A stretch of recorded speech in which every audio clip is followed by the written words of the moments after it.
ଯୋଗ ପ୍ରାଣାୟାମ ବ୍ୟାୟାମ ଆସନ ଏବଂ ଈଶ୍ୱରଙ୍କ ସହିତ ସଂଯୋଗର ଏକ ସୁନ୍ଦର ମାଧ୍ୟମ।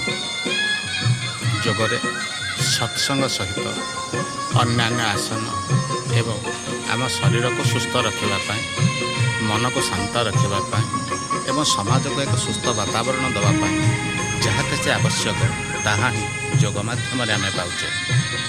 ପ୍ରାତଃ ଯୋଗ କକ୍ଷା, ପତଞ୍ଜଳି, ବୌଦ୍ଧ ମାଉସୀ ମା ମନ୍ଦିର, ଗୁଣ୍ଡିଚା ମନ୍ଦିର ଏବଂ ଆମର ଯୋଗଗୁରୁ ଯୋଗ ସମ୍ରାଟ ଶ୍ରୀ ଋଷିକେଶ ପ୍ରଧାନ।